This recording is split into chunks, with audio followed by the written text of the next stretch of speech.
खबरें जो हमें सीधा जोड़ती हैं आपसे, जिनका आपकी जिंदगी पर होता है सीधा असर। खबर का मतलब है एक भरोसा, और आपका भरोसा है हमारी जिम्मेदारी। ATL टीवी, भरोसा अलवर का।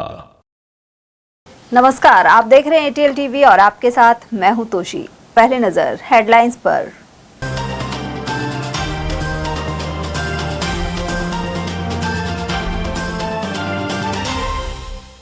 एक्सप्रेसवे पर भीषण हादसे में भाई बहन सहित 3 लोगों ने तोड़ा दम। डंपर में पीछे से गाड़ी घुसने के चलते हुआ हादसा। DIG राष्ट्रदीप ने अपराध नियंत्रण को लेकर दी हिदायतें। अलवर दौरा कर की संपर्क सभा। एडवांस बिजली बिल जमा कराने के खिलाफ किया प्रदर्शन। वामपंथियों ने बिजली घर सर्किल ऑफिस पर की नारेबाजी। और सरिस्का महापंचायत में ग्रामीणों और प्रशासन में कई मांगों पर बनी सहमति। तुलसीवाला गांव में बाघ रेस्क्यू के दौरान दर्ज मुकदमों में नहीं होगी कार्रवाई।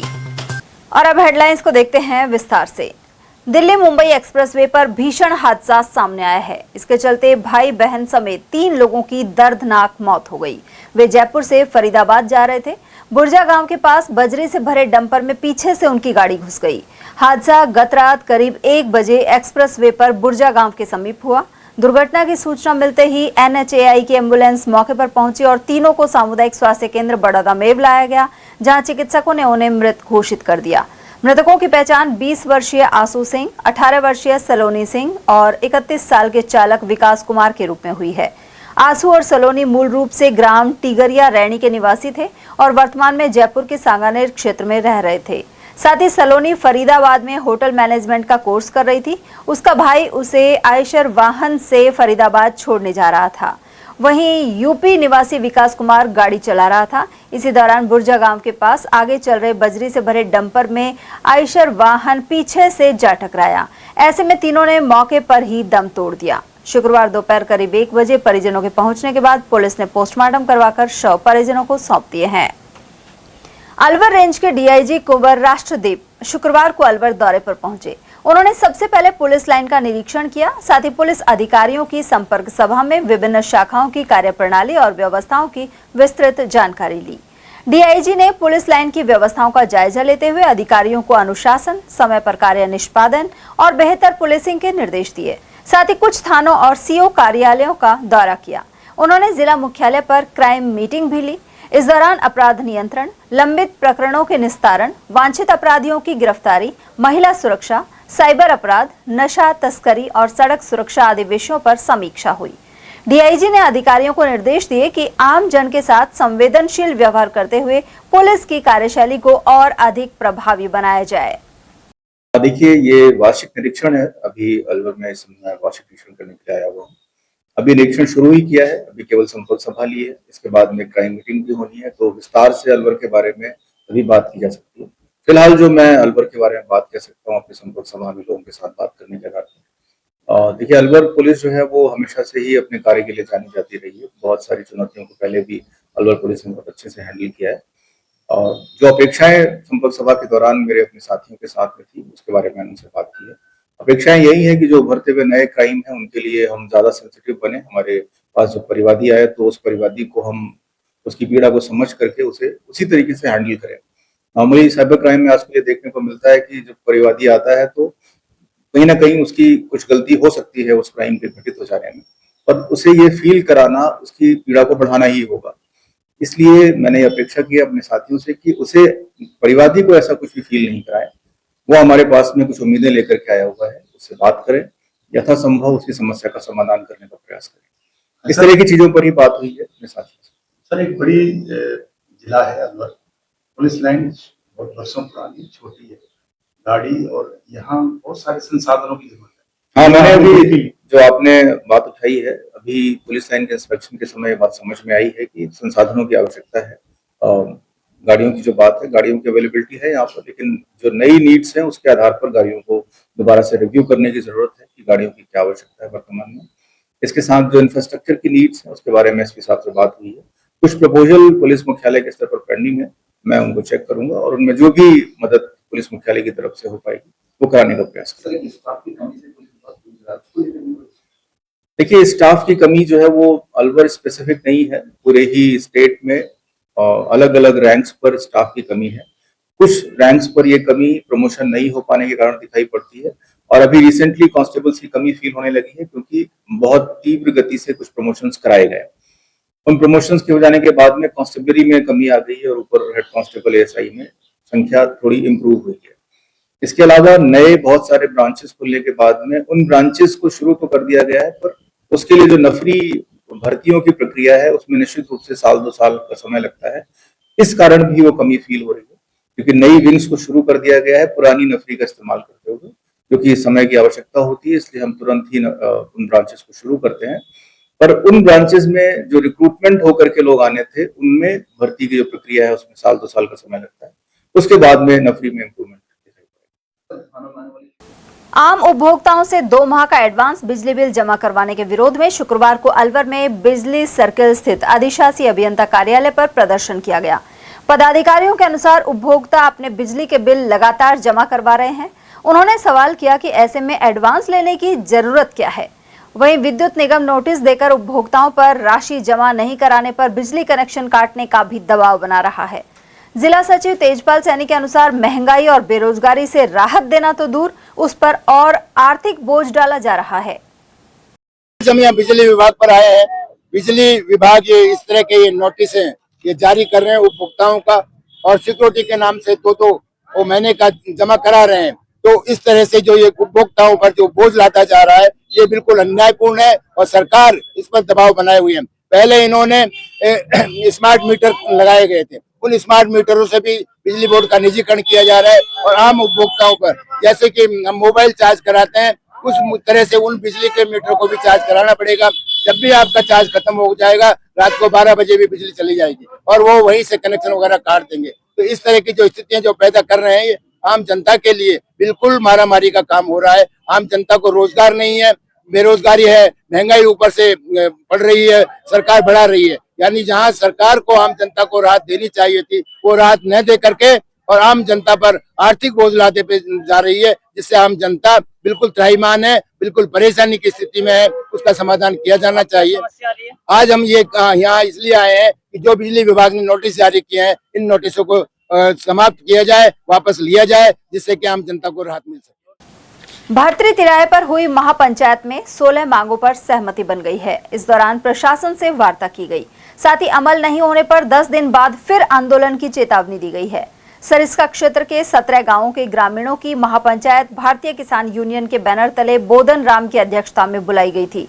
मुख्य मांग तुलसीवाला गांव में टाइगर हमले के बाद 156 लोगों पर दर्ज मुकदमा वापस लेने की थी। यहां बाघ द्वारा ग्रामीण को जख्मी करने से गुस्साए कई लोगों ने रेस्क्यू के लिए पहुंचे वन कर्मियों पर पथराव किया था। उधर महापंचायत को लेकर कई थानों का पुलिस जाब्ता तैनात रहा। प्रदेश महामंत्री भूपत सिंह बालियान और पेमाराम सैनी ने बताया कि लगभग सभी मांगों पर सहमति बन गई है। साथ ही प्रशासन ने 7 दिन का समय मांगा है। वार्ता में 156 लोगों पर दर्ज मुकदमे में दंडात्मक कार्रवाई नहीं करने का आश्वासन दिया गया है। इसके अलावा बिजली और सड़क आदि से जुड़ी समस्याओं के निदान का भी भरोसा दिलाया गया। उधर एसडीएम माधव भारद्वाज ने बताया कि किसानों की अधिकतर मांगे मान ली गई हैं। क्या निर्णय निकला है, क्या किसानों की मांग थी और किस तरह की? आज किसानों की 17 मांगे थी जो कि महापंचायत में इन्होंने हमारे समक्ष रखी। तो उनमें से जो मांगे हम मान सकते थे हमने अधिकतर मांगे मानी है और उन पे हम त्वरित कार्रवाई करके एकदम उनका निस्तारण कर देंगे। सर, मानवीय अधिकार होता है कि उसको जीवन जीने का अधिकार होता है स्वतंत्र रूप से, और सर विशेष तौर से तो इन ग्रामीण इलाकों में किसान ही रहते हैं। किसान देश की रीढ़ की हड्डी है, वो किसान देश का पेट भरता है। आखिर ऐसे कड़े नियम हैं जिनसे किसान ही परेशान हो रहा है। सर राहत के लिए सरकार आखिर क्यों नहीं तत्पर रहती है और क्यों नहीं जिम्मेदारी समझती है? सर देखिए, जब नियम बनाए जाते हैं तो किसानों की भले के लिए, उनके बेनिफिट के लिए ही बनाए जाते हैं। वो अलग बात है कि कभी कभी एग्जीक्यूशन से उन्हें परेशानी हो सकती है। तो उसमें यही है कि जो भी नियम है उसे समझा जाए, उसको किस लिए बनाया गया था और वो कहाँ उनकी किसानों की मदद के लिए है, उसे उसी के लिए लगाया जाए। क्योंकि जैसा कि आपने कहा कि किसान हमारे समाज की रीढ़ की हड्डी है, तो अगर जो चीज़ है, जो प्रशासन है, वो भी किसान के वेलबींग के लिए ही जो करता है, वही करना चाहता है, वही हमारी रिस्पॉन्सिबिलिटी है, वही हमारा दायित्व है और हम वही करेंगे। जो ये महापंचायत रखी गई थी, इसमें बड़े सौहार्दपूर्ण तरीके से प्रशासन से बात हुई। प्रशासन ने हमारी सारी बातें मानी, सारी बातों पे सहमति बनी। लगभग 16-17 बिंदु थे। एक बिंदु ऐसा भी था जिसमें उन्होंने हमें कन्विंस किया कि अगर जांच करके हम लोग कोई काम करेंगे तो अगला आदमी है जो हाई कोर्ट या सुप्रीम कोर्ट जा करके रिलीव नहीं ले सकता। तो हमने उनसे कहा कि आप जांच कर लीजिए और ऐसे अधिकारी की यहाँ पर आवश्यकता नहीं। सर, अगर जो केस का मामला है, जो 156 लोगों का मुकदमा हुआ, उसमें प्रशासन से सकारात्मक वार्ता हुई है। कोई कहीं दंडात्मक कार्रवाई नहीं की जाएगी, चूँकि मामला इतना गंभीर नहीं था। लेकिन प्रशासन ने आनन फानन में वो मुकदमा दर्ज किया, जिसका शायद उनको भी खेद है, और वो इस मामले में किसानों को राहत देंगे। 100% हमें इस चीज़ का विश्वास है। सर, प्रशासन ने कितने दिन का टाइम दिया आपको कि मांगे आपकी मान ली जाएगी? सर, नहीं, कुछ चीज़ें तो ऐसी हैं जो तुरंत गति से ही हो जाएंगी, जैसे सड़क का काम है, बिजली का काम है, और ये जो क्या नाम है, जो मुकदमा था, इसमें जो प्रशासन से, पुलिस प्रशासन से बात करके इस पर काम शुरू हो जाएगा। देखो, किसानों की महापंचायत थी जिसके अंदर हमारे 186 गांव के किसान यहाँ उपस्थित हुए थे। उनको लेके जिला प्रशासन के साथ में हमारी आज सकारात्मक वार्ता हुई है। 20 बिंदुओं हमने सरकार को अवगत कराए गए थे, जिनमें 12 बिंदुओं पर सहमति बन गई है कि वो जो भी बिंदु हैं उन पे जो वर्तमान में होने वाले हैं उनको इमीडिएटली लागू कर दिया जाएगा, और बाकी जो सरकार लेवल के उनको सरकार को भेज दिया जाएगा। अगर सरकार भरोसा है कि हमारे अलवर एसडीएम साहब की अध्यक्षता में जो आईएएस हैं, अगर आईएएस अधिकारी समझौता करके मुकरते हैं तो फिर देश में कोई जिम्मेदार व्यक्ति नहीं समझेंगे, तो किसी न किसी का तो भरोसा करना ही पड़ेगा। उधर इस मौके पर राकेश दायमा, जय किशन, माता दीन, हकीम बैसला, रामजीलाल बैसला, निहाल पटेल और सुरग्यानी मीणा आदि मौजूद रहे। साथ ही प्रशासन की ओर से एसडीएम माधव भारद्वाज, तहसीलदार दीपा यादव, सरिस्का वन विभाग से हितेश कुमार और ग्रामीण सीओ सुनील जाखड़ आदि उपस्थित रहे। टहला थाना क्षेत्र के थाना गांव में एक अनोखा मामला सामने आया है। यहां 30 वर्षीय दुर्गादास को सांप ने पैर में डस लिया। घटना के बाद परिजनों ने बिना देर किए उसे जिला अस्पताल पहुंचाया। खास बात यह रही कि युवक के परिजन सांप को मारकर उसे भी अपने साथ अस्पताल ले आए, जिससे डॉक्टर यह पहचान सके कि युवक को किस प्रजाति के सांप ने काटा है और उसी के अनुसार उपचार किया जा सके। जिला अस्पताल में डॉक्टरों ने युवक का तुरंत इलाज शुरू किया। डॉक्टरों ने बताया कि सांप के काटने की स्थिति में बिना घबराए मरीज को जल्द से जल्द अस्पताल पहुंचाना सबसे जरूरी होता है। वहीं यदि सुरक्षित रूप से संभव हो तो सांप की पहचान उपचार में मददगार हो सकती है, लेकिन उसे पकड़ने या मारने के प्रयास में अपनी जान जोखिम में नहीं डालनी चाहिए। रात को उठा था मैं, खाट से उतरते ही पैरों के नीचे आ गया और पैर रख दिया उसके ऊपर, वो खा गया। कहाँ पे खा गया? पैर में। अच्छा, उसके बाद फिर हॉस्पिटल आए, सीधे इसको मैंने मार दिया पत्थर के डंडे से। अच्छा, कितना बड़ा था ये? कितना? 3 फीट के आसपास है। अच्छा, कहाँ से आया था ये, कुछ पता लगा? बाहर से आया था, अभी मार्बल लग रही है वहाँ तो अंदर, तो अच्छा, बाहर से आया था। अच्छा, उसके बाद राजगढ़ गए थे? कहाँ गए थे? पहले टहला आए थे, टहला इंजेक्शन लगा के यहाँ पे रेफर कर दिया। यहाँ पे कौन सी जगह खाया है आपके? पैर में, अंगुली में, पैर की उंगली में। और वहीं नटनी का बारा के समीपवर्ती ग्राम घाटी तला सहारनपुरा के खेत में विशाल अजगर दिखने से खलबली मच गई। अजगर करीब 10 फीट लंबा और 22 किलो वजनी था।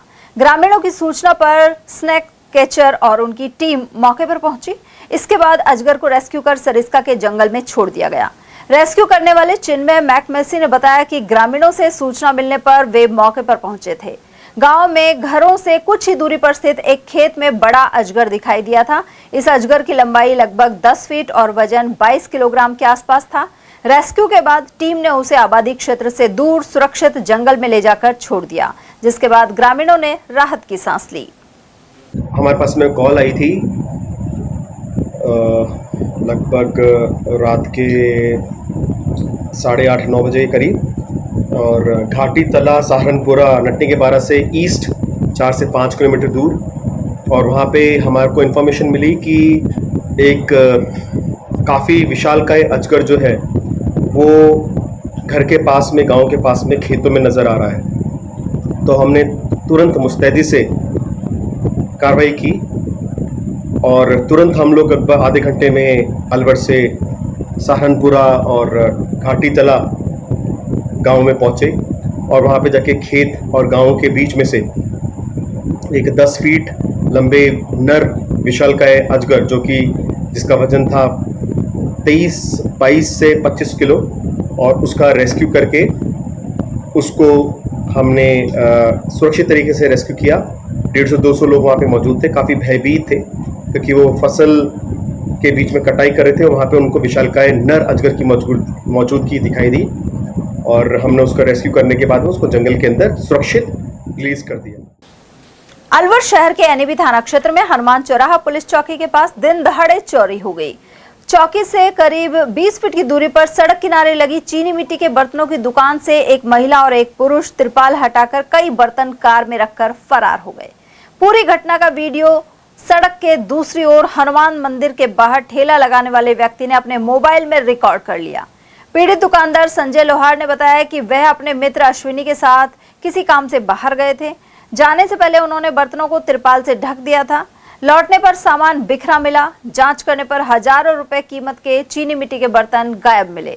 अश्विनी ने बताया कि घटना पुलिस चौकी से महज 20 फीट की दूरी पर हुई। पीड़ित ने एनएबी थाने में शिकायत देकर आरोपियों की पहचान कर कार्रवाई की मांग की है।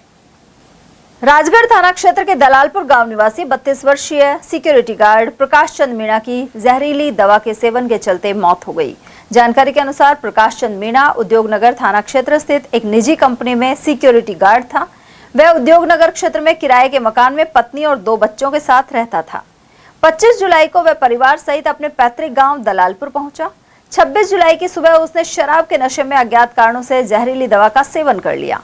हालत बिगड़ने पर परिजन उसे तत्काल अलवर के राजीव गांधी सामान्य चिकित्सालय लेकर पहुंचे, जहां उसका उपचार शुरू किया गया। उपचार के दौरान गुरुवार शाम प्रकाश चंद की मौत हो गई। मृतक अपने परिवार का एकमात्र कमाने वाला सदस्य था। उधर पुलिस ने मामला दर्ज कर जांच शुरू कर दी है और जहरीला पदार्थ खाने के कारणों का पता लगाया जा रहा है।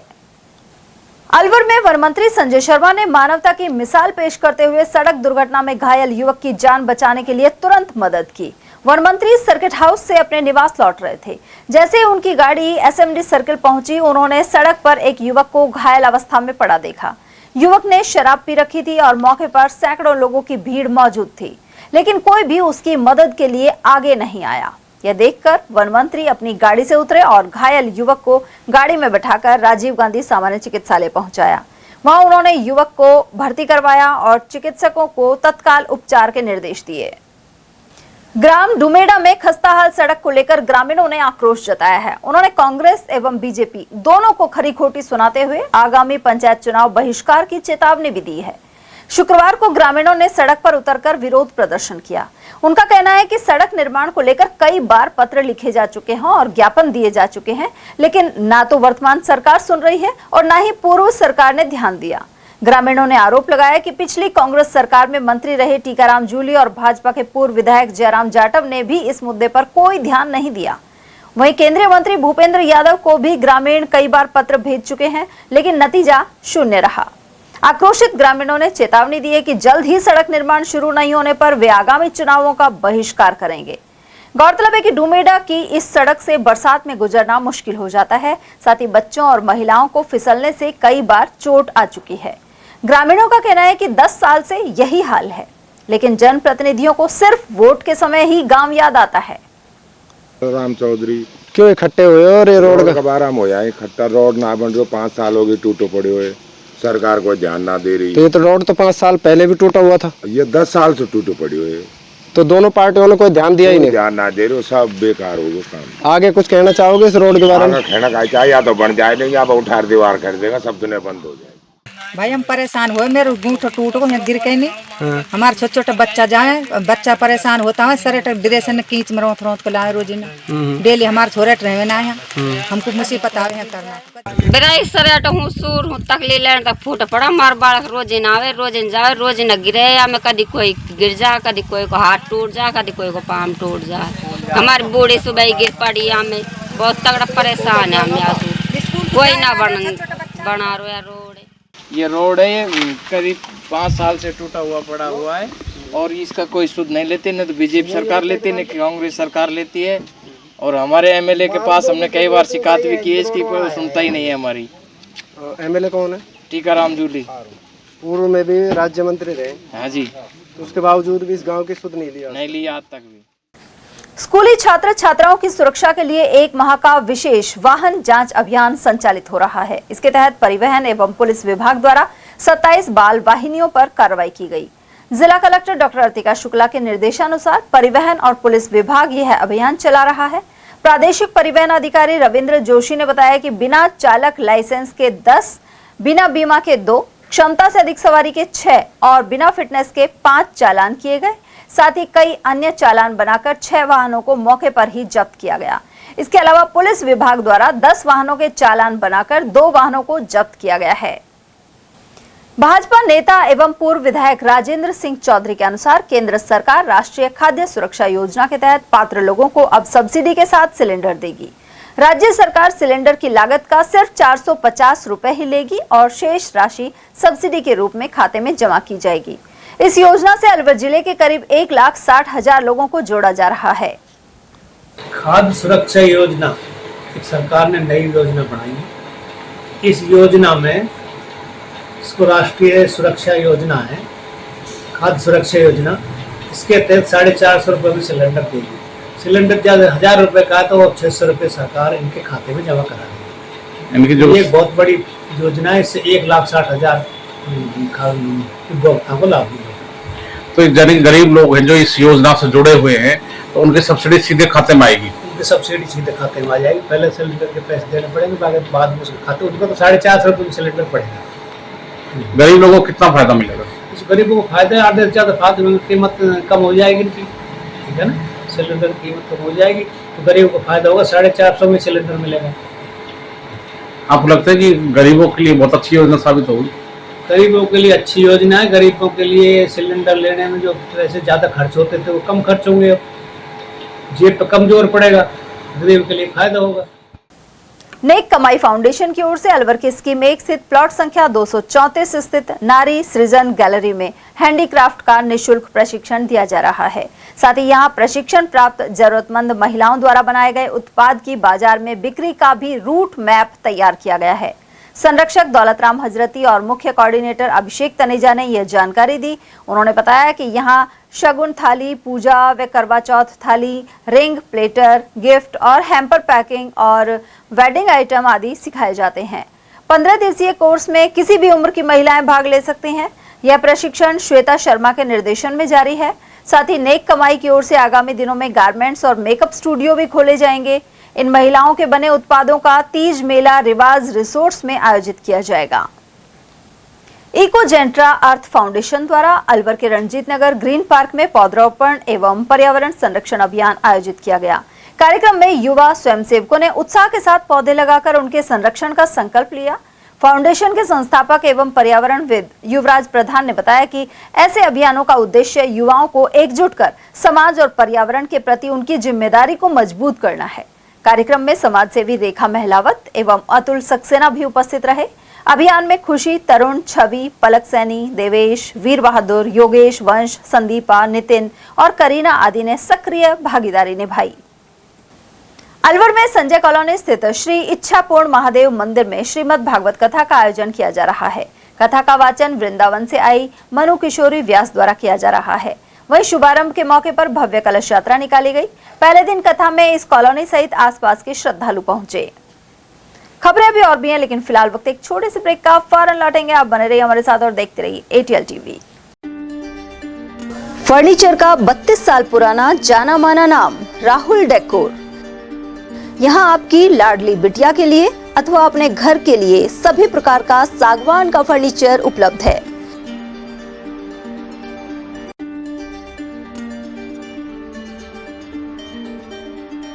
Double bed, dressing table, sofa set, सागवान एवं कपड़े वाले तथा सेंटर टेबल, भट्टी कलर, स्टील अलमारी, ब्रांडेड एवं सॉफ्टी फोम के गद्दे आपकी नाप तोल से बनाए जाते हैं।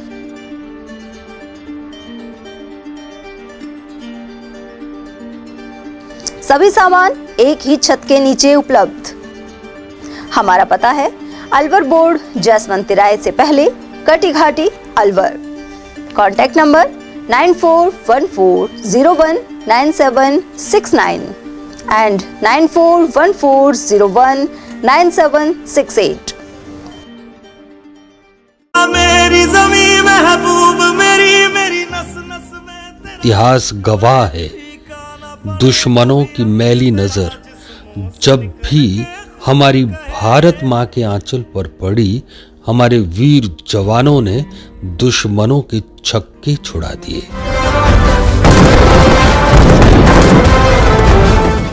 हमारी भारतीय सेना के शौर्य, पराक्रम और बलिदान की कहानियां हर भारतीय का मस्तक गर्व से ऊंचा कर देती हैं। भारत मां की रक्षा के लिए न जाने कितनी माताओं ने अपने लाल, बहनों ने भाई और सुहागनों ने अपने सुहाग लौटाए हैं। लेकिन जरा सोचिए, जिन वीर जवानों ने हमारी और हमारे देश की रक्षा के लिए अपनी जान कुर्बान कर दी, उनको हमने क्या दिया? तो आइए अब हम भी उन ज्ञात अज्ञात शहीदों के प्रति अपना फर्ज निभाएं, दिल से करें नमन उनको और 2 मिनट मौन रहकर अपना सर झुकाएं और शहीदों के लिए उनके नाम एक दीप जलाएं, दीप जलाएं, दीप जलाएं। जय हिंद। ब्रेक के बाद एक बार फिर आप सभी का स्वागत है। कोटपुतली में वाल्मीकि सेना के आह्वान पर सफाई कर्मचारियों ने राज्य सरकार की नई भर्ती नीति के खिलाफ मोर्चा खोल दिया। आक्रोशित कर्मचारियों ने सफाई कार्य का बहिष्कार करते हुए विशाल रैली निकाली और जिला कलेक्टर को मुख्यमंत्री के नाम ज्ञापन सौंपा।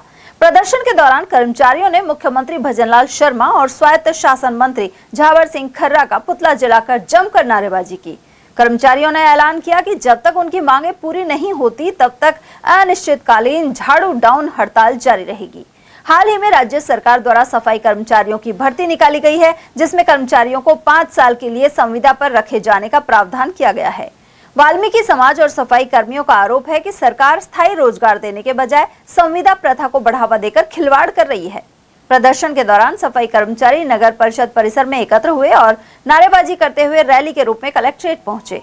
साथ ही जिला कलेक्टर को ज्ञापन सौंपा गया। इस विरोध प्रदर्शन में वाल्मीकि सेना के प्रदेश उपाध्यक्ष प्रदीप सिंगेलिया, सफाई मजदूर कांग्रेस के जिला अध्यक्ष इंद्राज वाल्मीकि, सुल्तान, गोपाल, संजय, प्रकाश वाल्मीकि, धनराज, बाबूलाल, कोमल घोगले, कमला और अंजू आदि मौजूद रहे। जैसे 7,410 रुपये है, 7,410 में जैसे कि हम हमारे गरीब तबके के परिवार वाले सफाई श्रमिक जैसे क्या तो बच्चों को पढ़ाए, क्या पालन पोषण करे, क्या भरण पोषण करे, इस प्रकार से हमारा पुकार रहा है तो हम कतई बर्दाश्त नहीं करेंगे और ये बर्दाश्त होने वाली बात नहीं है। जब तक हमारी मांगे नहीं स्वीकार की जाएगी तब तक हम धरना प्रदर्शन और झाड़ू कार्य करना बंद कर देंगे और हो सके हम भूख हड़ताल पे भी बैठेंगे। और हमारे पूरे प्रदेश राजस्थान के अंदर जो 41 जिले के अंदर हमने ये सिस्टम बना रखा है। जो हमारे स्वास्थ्य शासन मंत्री भजनलाल जी, उन्होंने हमारी मांग को इस प्रकार से ठुकरा दिया, ठुकारघात किया है कि किसी को काम करना हो तो काम करो, नहीं अपने घर जाइए। तो जो उन्होंने को हटा दिया, जो लोग हट गए, जिन लोगों ने आज से करीबन किसी को 15 साल हो गए, किसी को 20 साल हो गए कार्य करते, वो लोग कहाँ जाए। जो हमारी जो ये 24,752 पदों पर जो भर्ती निकली है वाल्मीकि समाज की सफाई कर्मचारियों की, उसको लेकर ज्ञापन दिया हमने कलेक्टर मैडम को और उन्होंने बोला है कि हम आगे पहुंचाएंगे।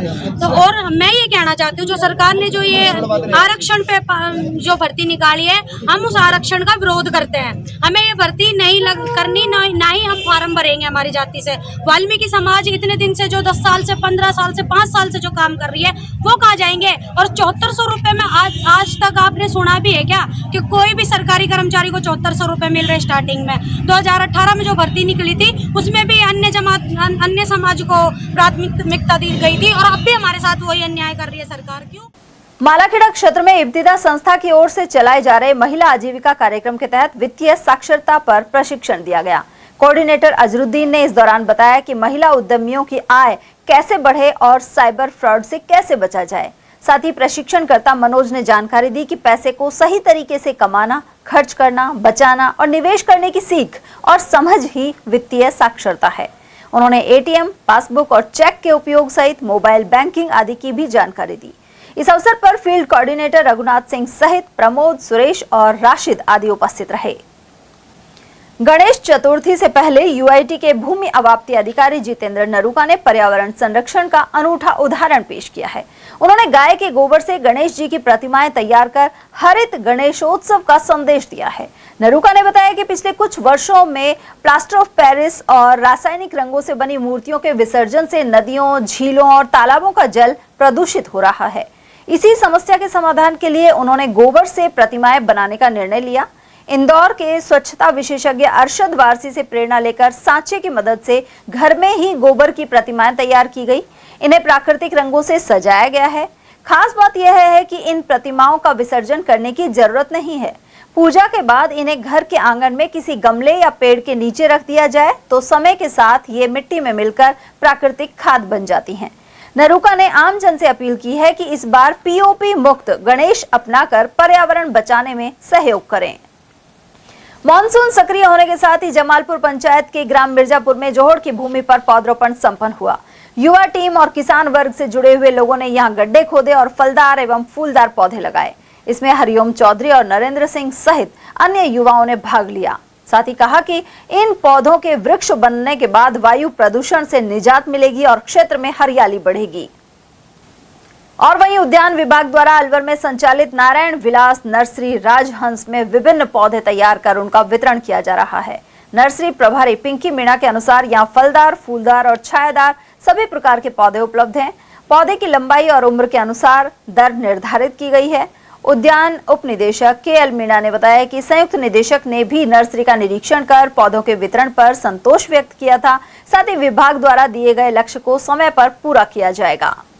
राजकीय नर्सरी है और इसमें छायादार, सजावटी और फलदार सभी पेड़ पौधे अवेलेबल हैं और जो भी गवर्नमेंट रेट है उचित रेट पर अवेलेबल है। मैं सभी अलवर ज़िले के सभी लोगों से अपील करूंगी कि वो यहाँ पे आएँ और उचित दरों पर पेड़ पौधे प्राप्त कर सकते हैं, क्योंकि ये मानसून का सीज़न है और पेड़ पौधे लगाने का उचित समय भी है और यहाँ पे रेटें भी सही हैं, तो सभी किसान यहाँ से पेड़ प्राप्त कर सकते हैं। अलवर ज़िले भर में मानसून सक्रिय है। 2 दिन से लगातार बारिश हो रही है। इसी को लेकर राजहंस नारायण विलास नर्सरी में पौधे खरीदने वालों का तांता शुरू हो गया है। यहाँ के कृषि विभाग के अधिकारी हैं, उनका कहना है कि रियायती दर पर अच्छी क्वालिटी के फलदार, फूलदार, छायादार पौधे उपलब्ध हैं और ज़िले भर के किसान व शहर के लोगों के लिए यहाँ पर प्रत्येक दिन पौधे बिक्री के लिए उपलब्ध हैं। अच्छी क्वालिटी के पौधे रियायती दर पर यहाँ से बेचे जा रहे हैं। मैं अवधेय सिंह, ATL न्यूज। ग्राम बुर्जा में स्वच्छ भारत मिशन की कोई पालना नहीं हो रही और यहाँ जगह जगह गंदगी का आलम है। बारिश के पानी की उचित निकासी नहीं हो पाती। साथ ही वाल्मीकि बस्ती के समीप बैकुंठ धाम शांतिवन परिसर के मुख्य द्वार के बाहर सड़क पर गंदगी के ढेर लगे हुए हैं, लेकिन ग्राम पंचायत द्वारा सफाई नहीं करवाई जा रही। ऐसे में बारिश के दिनों में यह स्थान बदबू और संक्रमण का कारण बन रहा है। स्थानीय निवासी रामावतार फौजी का कहना है कि वे और अन्य लोग बैकुंठ धाम शांतिवन परिसर में साफ सफाई करने और पौधों की सुरक्षा के लिए आते हैं, लेकिन उन्हें गंदगी और कीचड़ से होकर गुजरना पड़ता है। प्रधानमंत्री फसल बीमा योजना के अंतर्गत खरीफ 2026 के लिए फसल बीमा कराने की अंतिम तिथि 31 जुलाई से बढ़ाकर 16 अगस्त कर दी है। इससे अब हजारों ऐसे किसानों को अतिरिक्त समय मिलेगा जो किसी कारणवश 31 जुलाई तक अपनी फसलों का बीमा नहीं करा पाए थे। योजना के तहत ऋणी, गैर ऋणी एवं बटाईदार किसान अपनी खरीफ फसलों का बीमा करवाकर प्राकृतिक आपदाओं से होने वाले नुकसान की स्थिति में आर्थिक सुरक्षा प्राप्त कर सकेंगे। कृषि आयुक्त नरेश कुमार गोयल ने बताया कि प्रधानमंत्री फसल बीमा योजना किसानों की आय को सुरक्षित बनाने, खेती में जोखिम कम करने और कृषि क्षेत्र को मजबूत आधार प्रदान करने की दिशा में पहल है। वर्ष 2026-27 के लिए राज्य सरकार ने योजना के सफल संचालन के लिए 4 बीमा कंपनियों का चयन किया है। किसान 16 अगस्त तक राष्ट्रीय फसल बीमा पोर्टल, निकटतम बैंक, सहकारी समिति, कॉमन सर्विस सेंटर या अन्य अधिकृत वित्तीय संस्थानों के माध्यम से खरीफ फसलों का बीमा करा सकते हैं। मालाखड़ा क्षेत्र के हजारों लोगों की स्वास्थ्य सुविधा से जुड़े सामुदायिक स्वास्थ्य केंद्र का भवन जर्जर हो चला है। पुराने भवन को तोड़कर नया भवन बनाने के लिए राशि स्वीकृत हो गई, लेकिन नेशनल हेल्थ मिशन की उदासीनता से अभी तक टेंडर ही नहीं हो पाए हैं। वहीं सार्वजनिक निर्माण विभाग ने इस भवन को कंडम घोषित कर रखा है। सीएमएचओ डॉक्टर योगेंद्र शर्मा के निर्देश पर खंड मुख्य चिकित्सा अधिकारी ने सीएचसी के लेबर रूम को तत्काल बंद कर दिया था। आदेश में कहा गया कि जर्जर भवन में कार्यालय संचालन की अनुमति नहीं है। ऐसे में किसी भी दुर्घटना की जिम्मेदारी संस्था प्रभारी की होगी। इसके चलते स्टोर को लेबर वार्ड में शिफ्ट किया जा रहा है। लेबर रूम का पूरा सामान हल्दीना भेजा जा रहा है, जिससे प्रसव की सुविधा वहां जारी रखी जा सके। इस वजह से क्षेत्र की गर्भवती महिलाओं को अब प्रसव के लिए हल्दीना जाना होगा। लोक देवता बाबा भर्तरी के प्रसिद्ध धार्मिक मेले को लेकर प्रशासन ने तैयारियां तेज कर दी हैं। उपखंड अधिकारी माधव भारद्वाज ने बताया कि भर्तरी मेला अलवर की पहचान और गौरव का प्रतीक है। मेले में आने वाले लाखों श्रद्धालुओं की सुविधा को ध्यान में रखते हुए सभी आवश्यक व्यवस्थाएं सुनिश्चित की जाएंगी। उन्होंने कहा कि भर्तरी धाम तक जाने वाले मार्गों की मरम्मत होगी। साथ ही 11 केवी बिजली लाइन के टेढ़े मेढ़े खंभों को सीधा कर उनकी आवश्यक मरम्मत भी कराई जाएगी, जिससे मेले के दौरान विद्युत आपूर्ति सुचारू बनी रहे। उपखंड अधिकारी ने बताया कि प्रशासन जल्द ही मेला समिति की बैठक बुलाकर तैयारियों को अंतिम रूप देगा।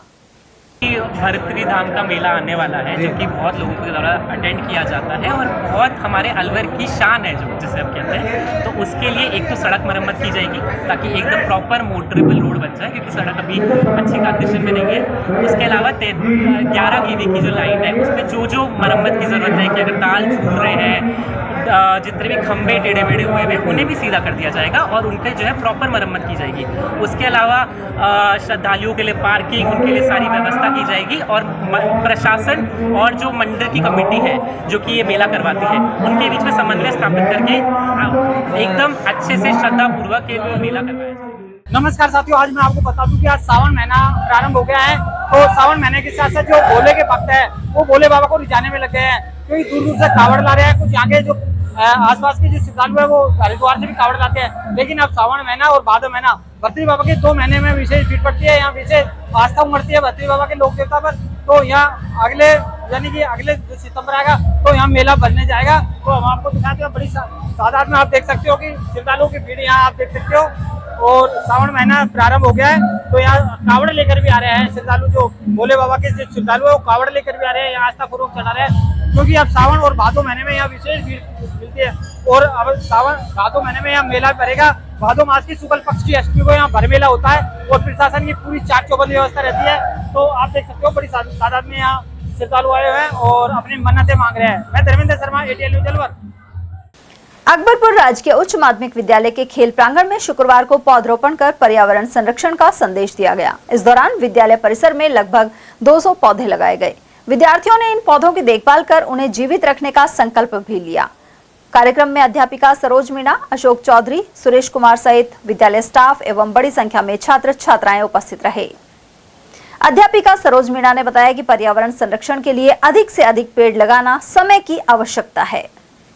चलाई गई मुहिम के तहत सघन वृक्षारोपण अभियान के तहत आज राजकीय उच्च माध्यमिक विद्यालय अकबरपुर उमरैन के मैदान में कक्षा 6 से 12 तक के वॉलेंटियर्स जो स्वेच्छा से वृक्षारोपण करना चाहते हैं और वृक्षारोपण करने के साथ साथ ये संकल्प लेते हैं कि हम इनको पालेंगे, गर्मियों में इनमें पानी देंगे और इनको हम पनपने के लिए जब तक ये अच्छे से नहीं लग जाए तब तक हम इनकी सुरक्षा करेंगे। ये सारी ज़रूरतें हमें इसलिए पड़ी क्योंकि हम सब देख रहे हैं कि ऑक्सीजन का घटता स्तर एवं विकसित भारत की जो सपने हम लेके चले हैं, जिसके तहत नए नए रोड बन रहे हैं, हाईवे, नई नई बिल्डिंगें बन रही हैं, उनके अंतर्गत जो पेड़ 20-20, 30-30 साल से जो वहाँ एक ईंधन, ऑक्सीजन, बहुत सारी जड़ी बूटियाँ के जो पेड़ थे जो काटे गए हैं, वो मजबूरी थी गवर्नमेंट की उसको काटना, लेकिन उसी की भरपाई एवं ऑक्सीजन के स्तर को बढ़ाने के लिए और पेड़ों के द्वारा ही जहाँ जितने ज़्यादा पेड़ होंगे वहाँ उसी स्थान पे उतनी अच्छी वर्षा होती है। हम पर्यावरण को पढ़ते हैं, पढ़ाते हैं बच्चों को। बड़ौदा में कस्बे की रत्न कुंज कॉलोनी स्थित श्री श्याम मंदिर से शुक्रवार को खाटू श्याम धाम के लिए पदयात्रा रवाना हुई। श्री श्याम सखा मंडल और कृष्ण चैतन्य मोहन प्रेम पीठ तिजारा के सानिध्य में आयोजित भव्य श्री श्याम डाक ध्वज यात्रा में बड़ी संख्या में श्याम भक्तों ने भाग लिया। इस दौरान जयकारे गूंजते रहे। डाक ध्वज पदयात्रा का शुभारंभ विधि विधान से बाबा श्याम की पूजा अर्चना एवं ध्वज पूजन के साथ हुआ। इसके बाद श्रद्धालु हाथों में पवित्र निशान लेकर खाटू धाम के लिए रवाना हुए। श्रद्धालु कृष्ण प्रजापत ने बताया कि पदयात्रा मार्ग में विभिन्न स्थानों पर शाम भक्तों के लिए जलपान, प्रसाद एवं अन्य व्यवस्थाएं की गई हैं। शहरों और ग्रामीण इलाकों में अक्सर ऐसे दृश्य दिख जाते हैं जिनमें आजीविका के लिए बच्चे रस्सी पर चलने का करतब दिखाते हैं। बड़ौदा में कस्बे के मुख्य बाजार में शुक्रवार को एक नन्ही बच्ची ने रस्सी पर संतुलन बनाकर हैरत अंगेज करतब दिखाए। बच्ची के अद्भुत प्रदर्शन को देखने के लिए बड़ी संख्या में लोग मौके पर रुक गए और उसकी कला की जमकर सराहना की। करीब 10 से 12 फीट ऊंचाई पर बंधी रस्सी पर बच्ची ने हाथ में लंबा बांस लेकर संतुलन बनाते हुए कई करतब दिखाए। पूरे प्रदर्शन के दौरान उसने आत्मविश्वास और कुशलता का परिचय दिया। बच्ची के साहस और प्रतिभा को देखकर उपस्थित लोगों ने तालियां बजाकर उसका उत्साह बढ़ाया। हालांकि उन्होंने यह भी कहा कि ऐसे करतब बेहद जोखिम भरे होते हैं और कलाकारों की सुरक्षा के लिए पर्याप्त इंतजाम होना जरूरी है। ग्राम देसूला एवं नाहरपुर के लोगों ने जिला प्रशासन से अवैध प्लॉटिंग रोकने की मांग की है। साथ ही आरोप लगाया है कि ग्राम देसूला में स्टेडियम प्रस्तावित है और इस जमीन पर कुछ लोगों ने अतिक्रमण कर रखा है। बहुजन समाज पार्टी के पूर्व जिला अध्यक्ष मोहनलाल वर्मा ने मीडिया कर्मियों को बताया कि जमीन को बिना रूपांतरण किए ही लोगों को बेचा जा रहा है। स्थानीय निवासी इंद्रराज कुमावत के अनुसार क्षेत्र में प्रदूषण और अवैध प्लॉटिंग की शिकायत नगर विकास न्यास, जिला प्रशासन, राजस्व विभाग और तहसीलदार कार्यालय को की जा चुकी है, लेकिन अभी तक कोई कार्रवाई नहीं की गई है। MIA के लिए मक्कड़ से रोड जा रहा है और नाहरपुर पुलिया से जो नाहरपुर के लिए जो गांव के लिए जो रास्ता जा रहा है, उस रास्ते पर एक क्रैशर लगा हुआ है और वहाँ पर कुछ जो भूमि है उनके खसरा नंबर अभी आपको बताए गए हैं, उसमें अवैध प्लॉटिंग की जा रही है। उनका कन्वर्जन नहीं करवाया गया उससे पहले नाम एक तो राहुल है और एक मुकेश है और इसके पूरे जो दूसरे और सहयोगी हैं, तो उन्होंने ये बार बार प्रशासन से मांग की गई कि भाई इस तरीके का ये मामला है और इसको रुकाया जाए, लेकिन प्रशासन ने कोई ध्यान दिया नहीं और इसका जो मामला है वो कोर्ट में भी चल रहा है। कोर्ट में मामला चल रहा है, उसके बावजूद भी इस भूमि को मतलब प्लॉटिंग में काम दिया जा रहा है अवैध रूप से और इसमें से सरकारी भूमि भी इसमें सम्मिलित है, कुछ गोचर भूमि भी है और इसी के जस्ट पास में ही प्रस्तावित है 257, 105, 109, 25, 26, 28, 33, 38, 39, 44 से लेकर 48 और 101, 102, 103, 104 जो सरकारी नंबर है उन पर भी प्लॉटिंग कर दी गई। अवैध प्लॉटिंग बिना कन्वर्जन करवाए इंडस्ट्रियल प्लॉट काट रहे हैं, रिहायशी प्लॉट काट रहे हैं, अवैध क्रैशर लगाई हुई है जिससे पॉल्यूशन फैल रहा है। सरकारी जोड़ भर दिया गया है जो नरेगा के तहत खुदाई हुई थी। 8-8 इंच के बोरिंग लगा रखे हैं, 24 घंटे पानी का दोहन हो रहा है जिससे हाँ दिया ना सर 26/12/2025 में पूरे ग्रामीणों ने मिलकर दिया है। उसके बाद अभी 6 और 7 तारीख में इसमें 7वें महीने में इसमें भी दिया है 2 बार। सारे जो भी सक्षम डिपार्टमेंट है कलेक्टर साहब, तहसीलदार साहब, पंजीयन, नगर विकास न्यास, पॉल्यूशन डिपार्टमेंट सबको दिया है। उधर सामाजिक कार्यकर्ता DC शर्मा ने देसूला में खेल स्टेडियम के प्रस्तावित निर्माण के लिए संबंधित भूमि से अतिक्रमण हटाए जाने की मांग की है। उन्होंने कहा कि कई लोगों ने मकान बनाकर कब्जा कर रखा है, ऐसे में खेल विभाग की जमीन पर स्टेडियम का निर्माण नहीं हो पा रहा है। इस वजह से खेल प्रतिभाएं परेशानी उठा रही हैं। उन्होंने जिला प्रशासन से मांग की है कि समस्या का समाधान करवाया जाए। 2025 से हमारे जो देसूला में स्टेडियम की जमीन 10 बीघा है, उस पर कुछ असामाजिक तत्वों ने कब्जा कर रखा है और मैं 2025 से बार बार कोशिश कर रहा हूँ। कलेक्टर साहब से भी मिला हूँ, UIT में भी मिला हूँ, खेल डिपार्टमेंट में भी मिला हूँ, लेकिन कोई कार्रवाई नहीं हो रही है। जबकि वहाँ कुछ भी मामला नहीं है, झुग्गियाँ ताड़ रखी हैं मजदूरों ने और बाहर से आके लोगों ने, लेकिन इनसे सिर्फ अतिक्रमण नहीं हट रहा, जिससे हमारे बच्चे खेलने के लिए बड़े परेशान हैं। और कुछ लोग वहाँ पे कचरा डाल करके और प्रदूषण फैला रहे हैं और ज़मीन पे खाली प्लॉटिंग कर रहे हैं। बिना मतलब के लोग वहाँ जा कर के उस ज़मीन पर कब्जाने की कोशिश कर रहे हैं अवैध कब्जा कर रहे हैं और प्लॉटिंग कर रहे हैं, गरीबों का शोषण कर रहे हैं, पैसे ले रहे हैं और उस स्टेडियम को, जमीन को, खेल विभाग की जमीन को खाली किया नहीं जा रहा। वहाँ पर क्या स्टेडियम प्रस्तावित है? स्टेडियम नहीं, खेल विभाग के नाम से आरक्षित जमीन है 10 बीघा, तो मैं उसको स्टेडियम के लिए पूरी कोशिश कर रहा हूँ और उसको स्टेडियम घोषित किया जाए। और हमारे खेल मंत्री जी भूपेंद्र जी ने हमें ये वादा किया था, अब जब मैं जीत जाऊंगा तब इसको स्टेडियम बनाऊंगा और इस खेल मैदान को आपको बनाऊंगा। ये पहले हमारी डिमांड, जब चुनाव लड़े थे, जब हमने पहली डिमांड उनसे यही रखी थी, लेकिन वो आज तक उसके लिए कोई कार्रवाई नहीं हुई और ना ही खेल मैदान खाली हुआ। ये जमीन कहाँ पर है? ये जमीन नाहरपुर के जो मेन रोड MIA से जो रोड जा रहा है नाहरपुर की तरफ, उस पे ये जमीन है। एक तरफ कुछ प्लॉटिंग चल रही है, दूसरी तरफ ये कीकर के पेड़ है और कुछ झुग्गी झोंपड़ियाँ तनी हैं। तो ये देसुला ग्राम पंचायत में ये आती है वैसे, और इसके खसरा नंबर है 405, 406, 407, 408, 409, 410। तो ये 10 बीघा जमीन खेल विभाग के नाम से आरक्षित है और इसके लिए मैं बार बार कोशिश कर रहा हूँ। भूपेंद्र जी से भी मैं कई बार मिला हूँ और उनसे अनुरोध किया है और उन्होंने मुझे आश्वासन भी दिया है और भूपेंद्र जी ने ये भी कहा है अगर हम इसको स्टेडियम बना के रहेंगे। शिक्षा बचाओ आंदोलन के प्रदेश संयोजक डॉक्टर रमेश बैरवा और PCC महासचिव अशोक सैनी ने आरोप लगाया है कि मोदी सरकार युवाओं और देश की जनता के साथ धोखा कर रही है। रमेश बैरवा ने यह भी कहा कि जंतर मंतर पर आंदोलन के बाद शिक्षा मंत्री धर्मेंद्र प्रधान को त्यागपत्र देना पड़ा, लेकिन इसके बाद संसद और बाहर भाजपाइयों द्वारा उनका महिमा मंडन किया गया। युवाओं की नाराजगी के बावजूद ऐसा करना दुर्भाग्यपूर्ण कहा जाएगा। डॉक्टर बैरवा के अनुसार यह भाजपा के चरित्र और चेहरे को बताता है। धर्मेंद्र प्रधान जिंदाबाद के नारे लगाए और बीजेपी की तरफ से और बीजेपी के सांसदों की तरफ से धर्मेंद्र प्रधान के एक महिमा मंडन किया जा रहा है। अब लगता है कि पहले चोरी फिर सीना चोरी वाली बात भी भाजपा कर रही है। देखिए, इनका अपना अंदाज है। ये तो चलो शिक्षा मंत्री है, पेपर लीक का ऐसा सवाल है। ये तो खुद जो रेपिस्ट लोग हैं उनका ही बहुत महिमा मंडन करते रहे, उनका बहुत इन्होंने स्वागत किया है एक ढंग से। तो ये तो कोई नई बात नहीं है, ये इनका अपना अंदाज है कि, और ये बहुत ही शर्म की बात है। वैसे तो जिम्मेदार तो शिक्षा मंत्री थे धर्मेंद्र प्रधान, और 3 बार जब नीट का पेपर फेल हो गया, लीक हो गया, पेपर समय पर नहीं हो पाया, फेलियर मंत्री को पहले ही हटा देना चाहिए था। महिमा मंडन हम कर रहे हैं। तो इस तरह के हालात हैं देश में, तो शिक्षा किस तरह बच पाएगी, किस तरह रोजगार युवाओं को मिल पाएगा जब पेपर समय पर नहीं होंगे।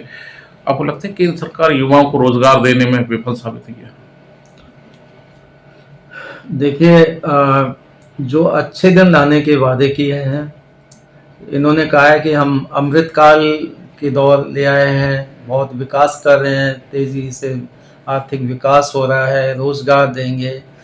मुझे नहीं लगता है कि कोई भी पढ़ा लिखा व्यक्ति इन बातों पे विश्वास करता। आंकड़े आजकल कुछ अलग ही बातें कह रहे हैं। हमारा बहुत आर्थिक संकट गहरा रहा है, खुद सरकार ने माना है।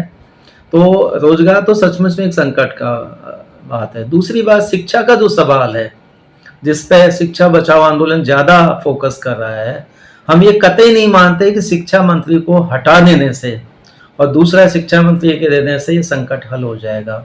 क्योंकि जो पेपर लीक का इनका मामला है, ये व्यक्तिगत तौर पर हम कहेंगे कि या तो रोजगार की सुरक्षा का है, लालच का है। असल में जो पूरी परीक्षा प्रणाली है, परीक्षा प्रणाली जो प्रभावित हो रही है कोचिंग इंडस्ट्री से, तो और उस कोचिंग इंडस्ट्री को बड़े स्तर पर राजनीतिक संरक्षण भी प्राप्त है।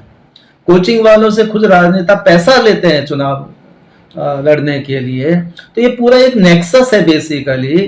तो जब तक इस पर पूरे पर प्रहार नहीं किया जाएगा, नीतिगत बदलाव नहीं होगा, एनटीए जो परीक्षा करवा रही है इसको भंग नहीं किया जाएगा, तब तक बहुत मुश्किल है ये पेपर लीक पर रोक लगाना। ये जो अभी ये कह रहे हैं कि हम कानून ला रहे हैं और कड़ा कर रहे हैं, ये कुछ ऐसा ही है जैसा खाली एक दिखावटी जैसा।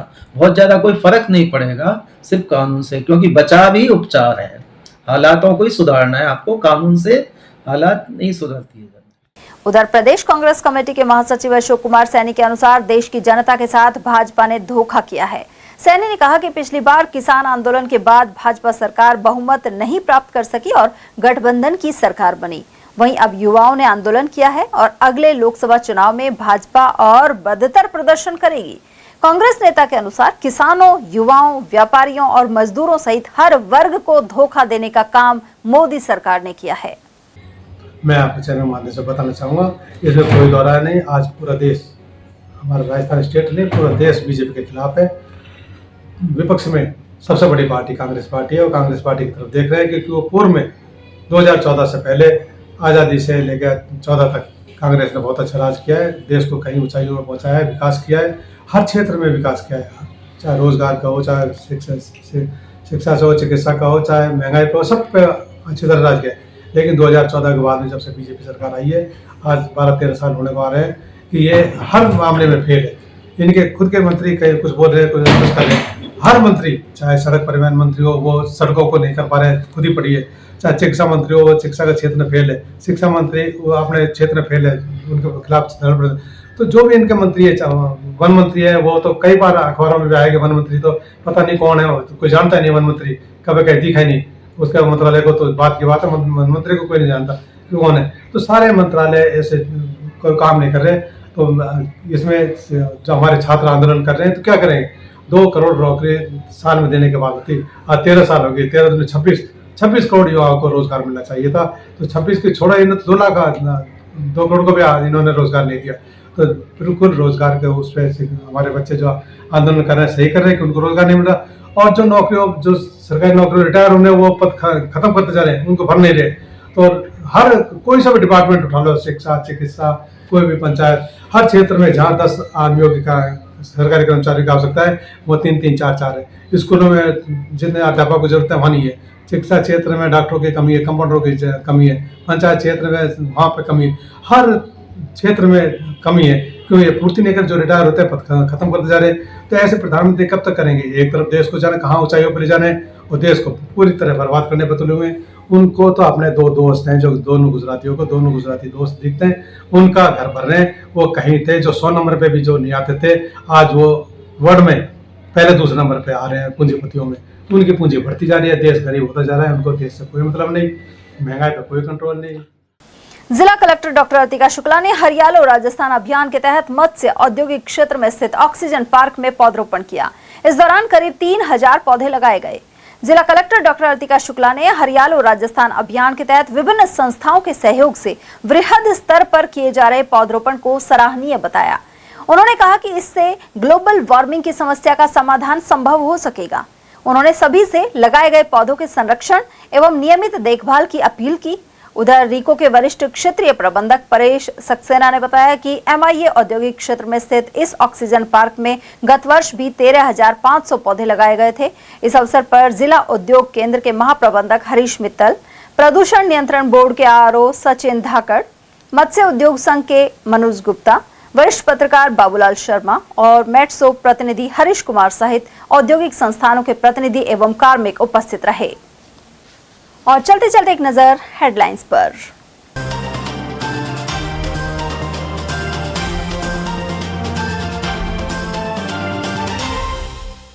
एक्सप्रेसवे पर भीषण हादसे में भाई बहन सहित 3 लोगों ने तोड़ा दम। डंपर में पीछे से गाड़ी घुसने के चलते हुआ हादसा।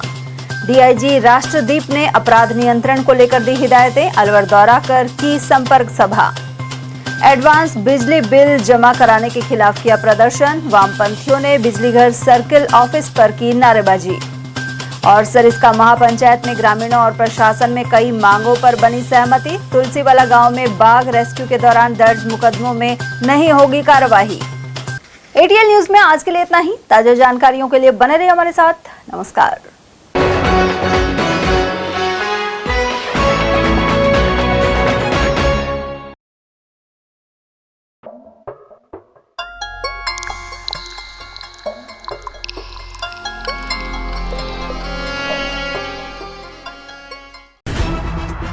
खबरें जो हमें सीधा जोड़ती हैं आपसे, जिनका आपकी जिंदगी पर होता है सीधा असर। खबर का मतलब है एक भरोसा, और आपका भरोसा है हमारी जिम्मेदारी। ATL TV, भरोसा अलवर का।